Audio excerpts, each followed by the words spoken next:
नमस्कार दोस्तों, मैं Sonu Lohia UP police GK mock test में आपका हार्दिक स्वागत करता हूं। आप जुड़ेंगे मेरे साथ और देखेंगे जो आज का मॉक टेस्ट है उसमें जीएस से संबंधित जो महत्वपूर्ण प्रश्न हैं उन्हें आप मेरे साथ मिल करके हल करने का प्रयास करेंगे। तो देखेंगे जो आज का मॉक टेस्ट है, जुड़ जाएंगे सभी और देखें जो आज का मॉक टेस्ट है उसका प्रथम क्वेश्चन आपके सामने है और आप सभी से मिल करके हल करने का प्रयास करेंगे। जुड़ जाएंगे सभी और प्रथम क्वेश्चन को देखेंगे।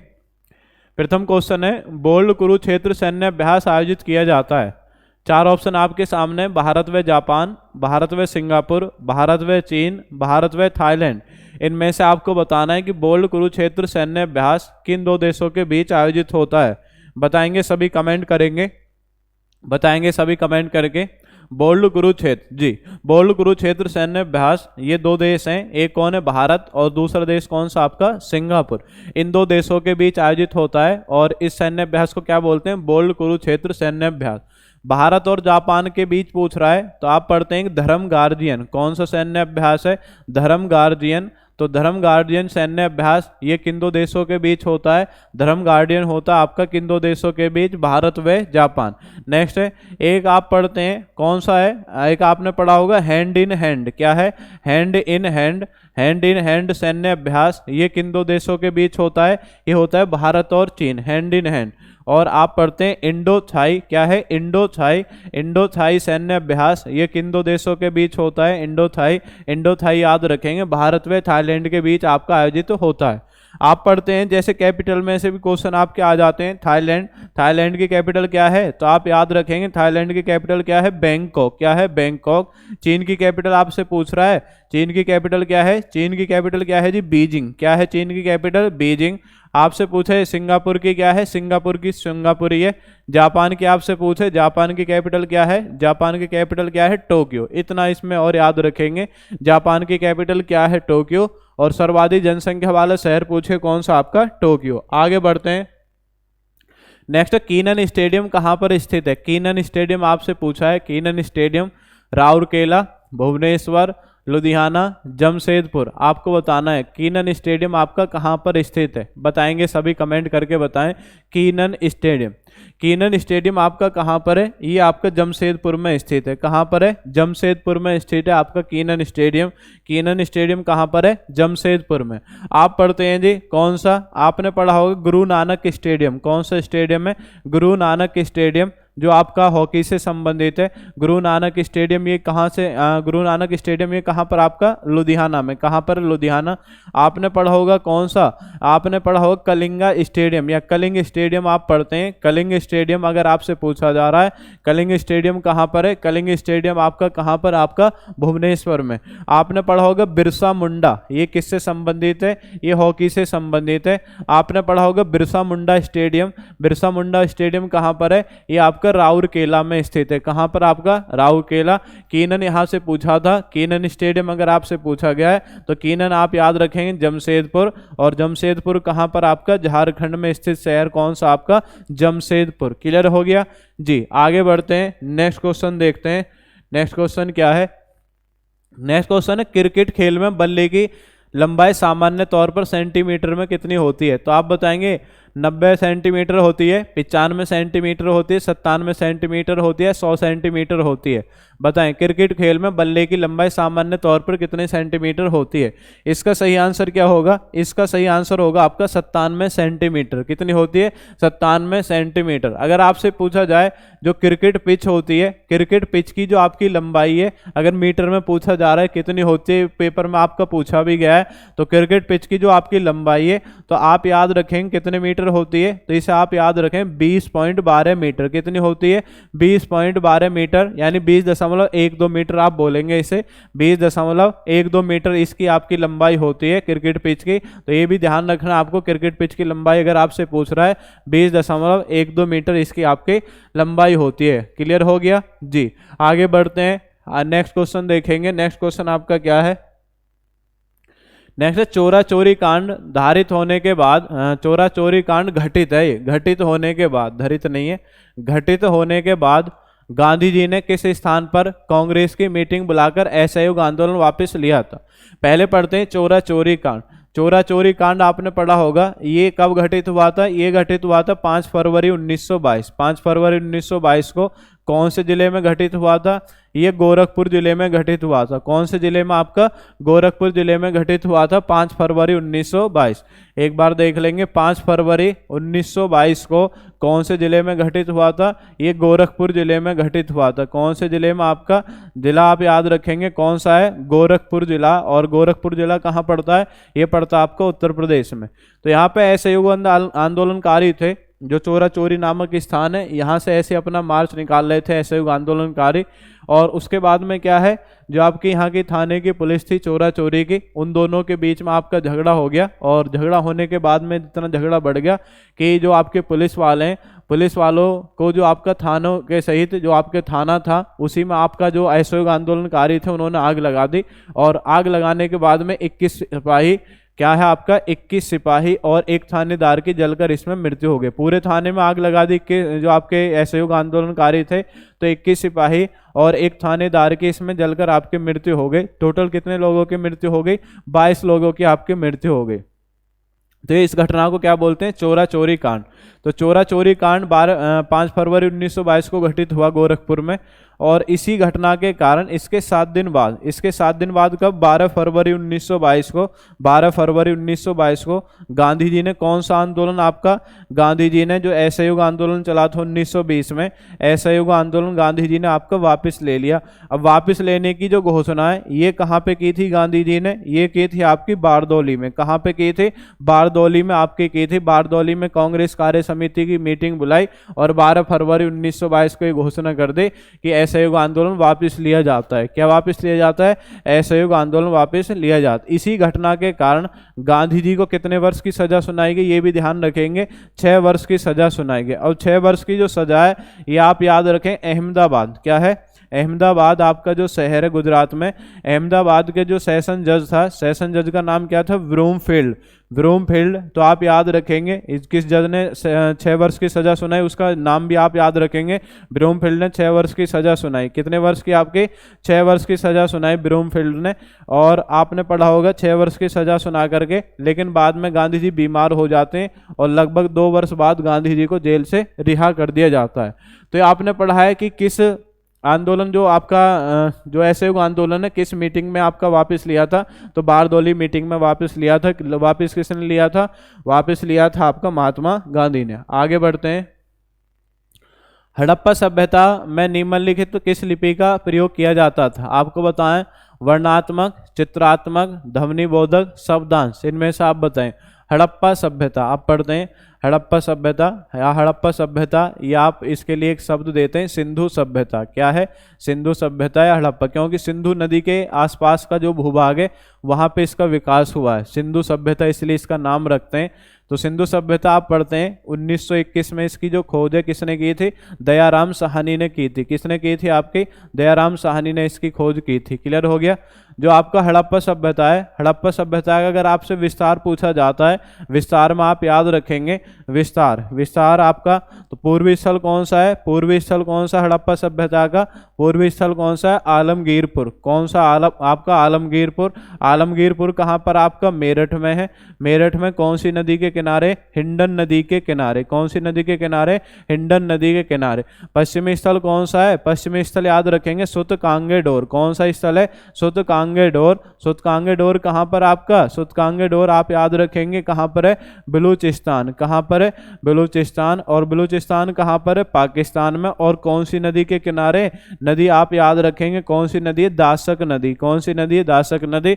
उत्तरी स्थल कौन सा है? उत्तरी स्थल कौन सा है? मांडा है। कौन सा है? मांडा। मांडा कहाँ पर आपका? ये है आपका जम्मू कश्मीर में। कौन सी नदी के किनारे? ये आप याद रखेंगे चिनाब नदी के किनारे। और दक्षिणी स्थल कौन सा है? दक्षिणी स्थल आपका दहीमाबाद। कौन सा है? दहीमाबाद। दहीमाबाद कहाँ पर है? महाराष्ट्र में। कौन सी नदी के किनारे? नदी आप याद रखेंगे, नदी का नाम क्या है? नदी का नाम याद रखेंगे गोदावरी। ये आपके सिंधु घाटी सभ्यता का विस्तार अनुसार है पूर्व, पश्चिम, उत्तर और दक्षिण।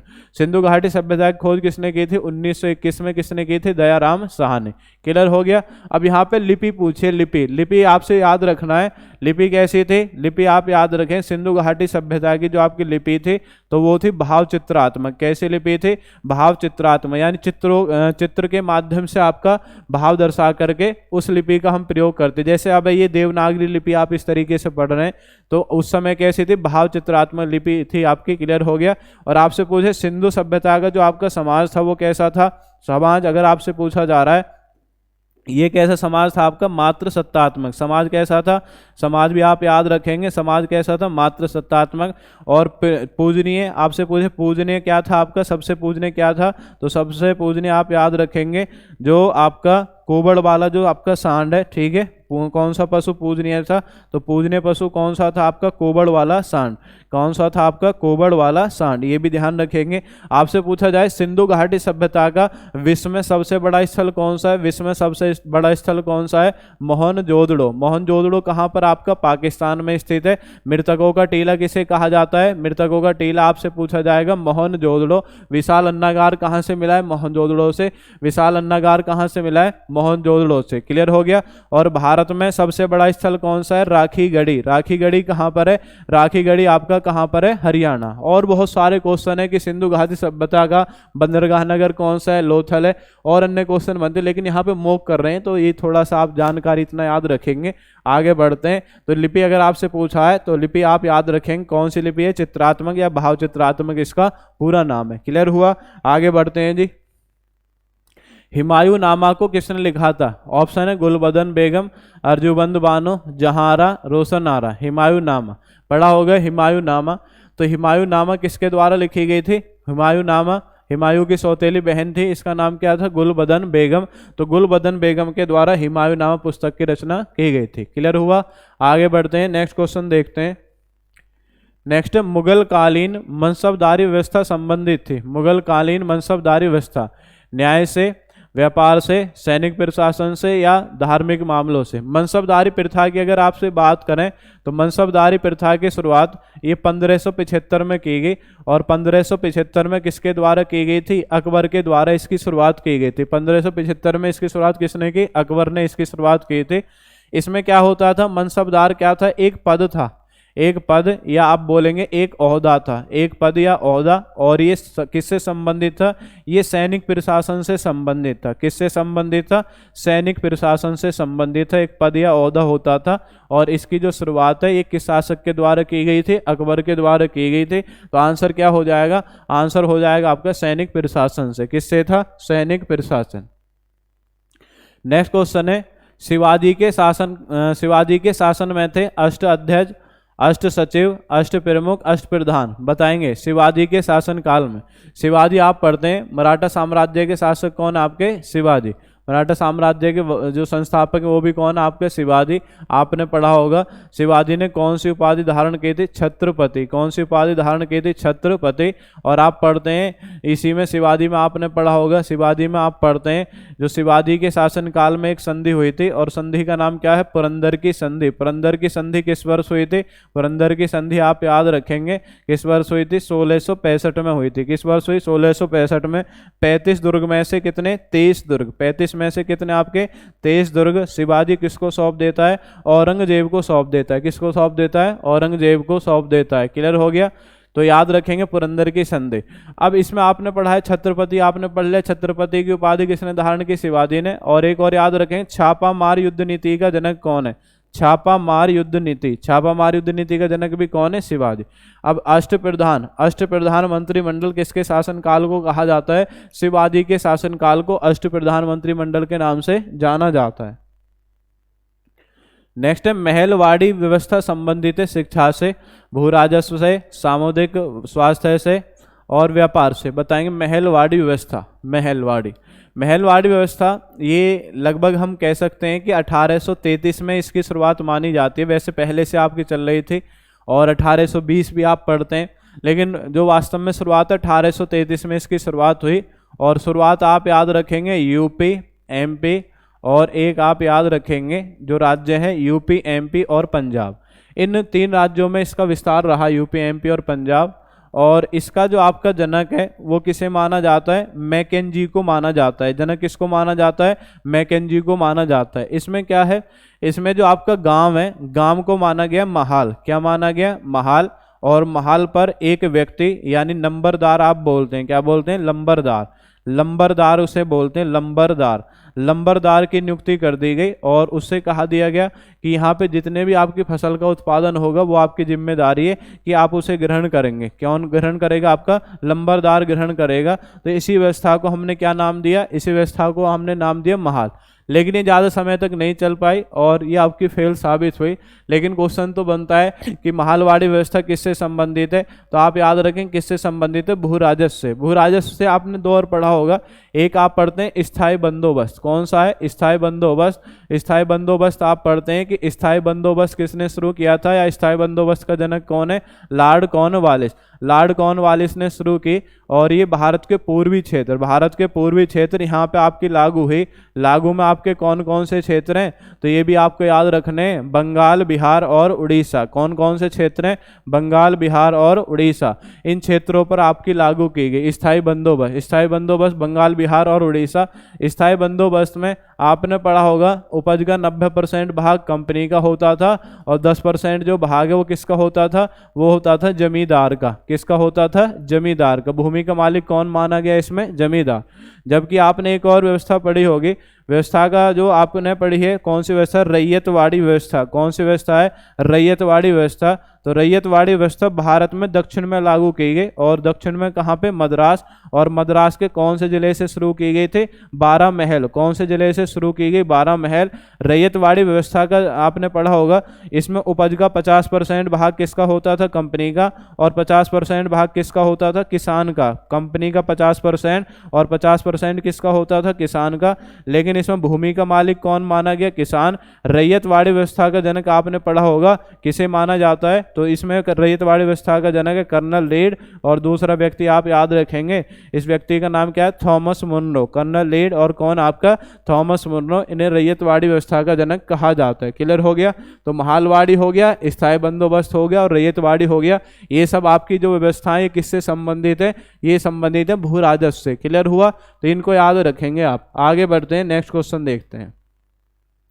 नेक्स्ट, निम्नलिखित में से किस गोलमेज सम्मेलन या सम्मेलनों में भारतीय राष्ट्रीय कांग्रेस ने भाग लिया था। ऑप्शन है द्वितीय, प्रथम, प्रथम व तृतीय, तृतीय। आप बताएंगे। गोलमेज सम्मेलन, तो जो गोलमेज सम्मेलन है ये आपके लंदन में आयोजित किए जाते थे। कहाँ पे आयोजित होते थे, लंदन में। कितने हुए थे ये, 3 सम्मेलन हुए थे आपके। कितने, 3 सम्मेलन आपके किए गए थे। प्रथम गोलमेज सम्मेलन आप पढ़ते हैं जी, प्रथम गोलमेज सम्मेलन ये किस वर्ष किया गया था, 1930 में। द्वितीय गोलमेज सम्मेलन कब हुआ था, 1931 में। और तृतीय गोलमेज सम्मेलन कब हुआ था जी, 1932 में। 1930, 1931 और 1932 ये इनके समय ये आपके आयोजित किए गए। तो आपने पढ़ा है यहाँ पे कांग्रेस पार्टी का पूछा है। कांग्रेस पार्टी ने केवल दूसरा वाला जो गोलमेज सम्मेलन है, दूसरा वाला गोलमेज सम्मेलन, कांग्रेस पार्टी ने केवल इसमें प्रतिभाग किया। कौन से गोलमेज सम्मेलन में, दूसरे वाले गोलमेज सम्मेलन में। 1931 में आपका प्रतिभाग किसने किया है, तो प्रतिभाग किसने किया, आपका जो आपकी कांग्रेस पार्टी है, केवल उसने कौन से गोलमेज सम्मेलन प्रतिभाग किया, कि दूसरे वाले में। और दूसरा वाला कब हुआ था, 1931 में।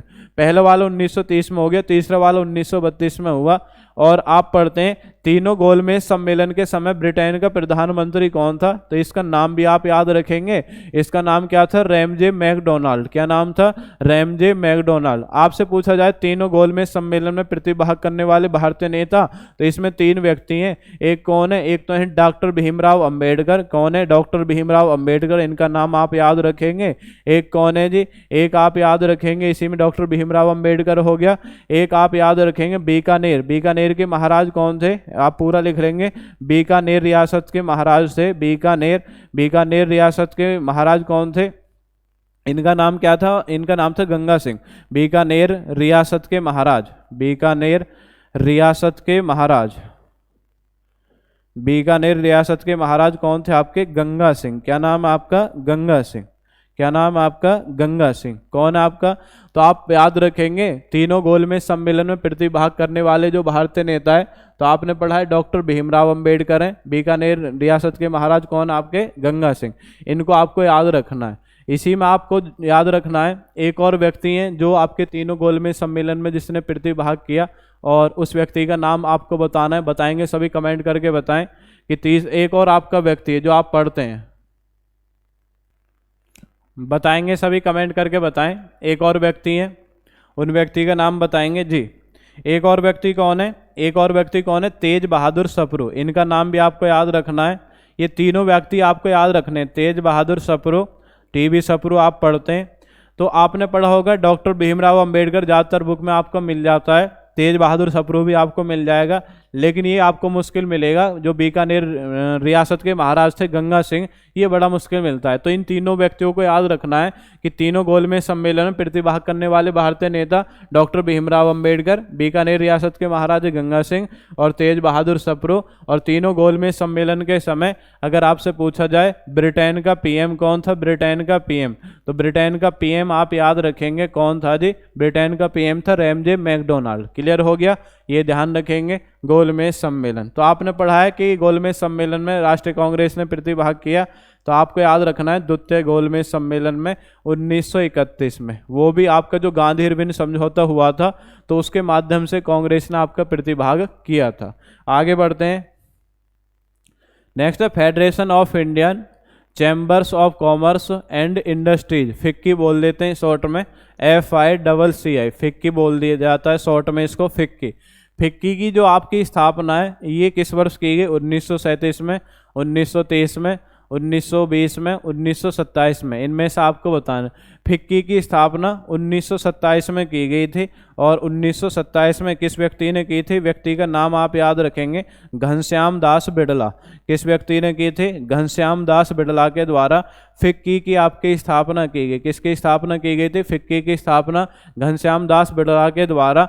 ये किस वर्ष की थी? 1927 में। इसको भी आप याद रखें, FICCI, federation of Indian chambers of commerce and industry, इसकी स्थापना 1927 में किसने की थी? घनश्याम दास बिड़ला। आगे बढ़ते हैं, नेक्स्ट क्वेश्चन पढ़ेंगे जी। भारतीय नटाल कांग्रेस की स्थापना किसने की थी? ऑप्शन है महात्मा गांधी ने, भीमराव अंबेडकर ने, बाल गंगाधर तिलक ने, मोतीलाल नेहरू ने। इनमें से आपको बताना है। भारतीय नटाल कांग्रेस, भारतीय नटाल कांग्रेस की स्थापना ये आपकी 1894 में, किस वर्ष? 1894 में। 1894 में ये कहाँ पे की गई थी? ये की गई थी आपकी दक्षिण अफ्रीका में। कहाँ पे की गई? दक्षिण अफ्रीका में इसकी स्थापना की गई। और इसकी स्थापना किस व्यक्ति ने की थी? तो आंसर याद रखेंगे, किस व्यक्ति ने की थी? महात्मा गांधी। किसने की थी? आपकी महात्मा गांधी ने। लेकिन अगर कांग्रेस पार्टी खाली आपसे पूछा जाता है, सब जानते हैं, अगर खाली कांग्रेस पार्टी अगर आपसे पूछा जाए कि कांग्रेस पार्टी की स्थापना किसने की थी, कांग्रेस पार्टी की स्थापना 1885 में किस व्यक्ति ने की थी? एओ ह्यूम। किसने की थी? आपकी एओ ह्यूम ने की थी। किसने की थी बताओ? एओ ह्यूम ने इसकी स्थापना की थी। आगे बढ़ते हैं, नेक्स्ट क्वेश्चन देखेंगे जी। कृषि लागत एवं कीमत आयोग, ठीक है, CACP बोलते हैं आप, commission for agriculture cost price. तो इसकी जो स्थापना है, ये इसकी स्थापना 1965 में हुई थी, और 1965 में इसे ACP के नाम से जानते हैं, एग्रीकल्चर कॉस्ट प्राइस। 1985 में इसमें C शब्द और हमने जोड़ दिया, C शब्द इसमें जोड़ दिया, और फिर इसका नया नाम क्या हो गया? इसका नया नाम हो गया CACP, commission for agriculture cost price. तो इसका क्या है? ये वर्ष में 2 बार आपका MSP जारी करता है। MSP, इसे न्यूनतम समर्थन मूल्य बोलते हैं, या MSP, मिनिमम सपोर्ट प्राइस, ये आपका बोला जाता है। MSP जारी करता है 2 बार, एक बार रबी की फसलों के लिए, एक बार खरीफ की फसलों के लिए।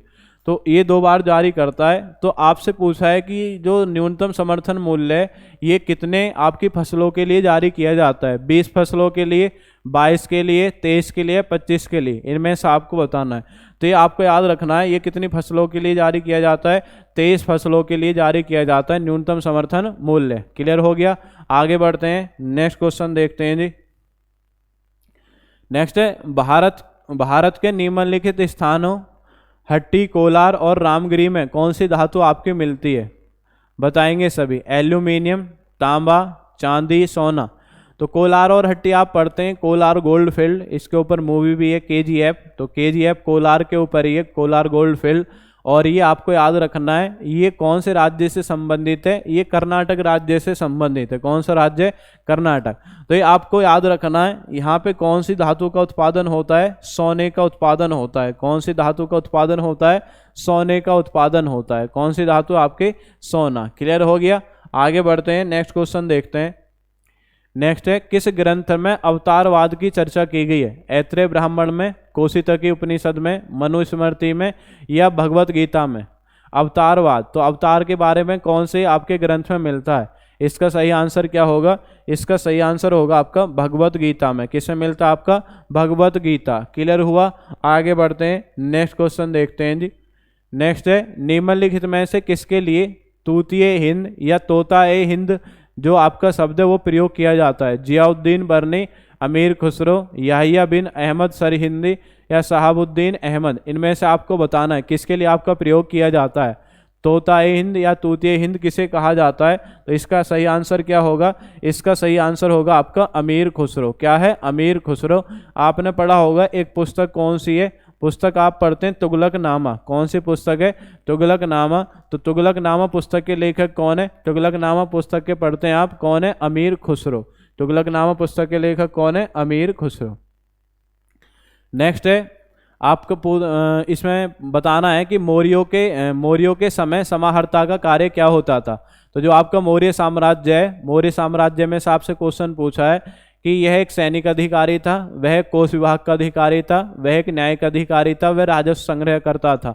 इनमें से आपको बताना। मुख्य समाहर्ता, तो ये क्या है? ये वार्षिक बजट पेश करता था। और आपको याद रखना है, यह कोष विभाग का एक अधिकारी होता था। क्या है? कोष विभाग का एक अधिकारी होता था।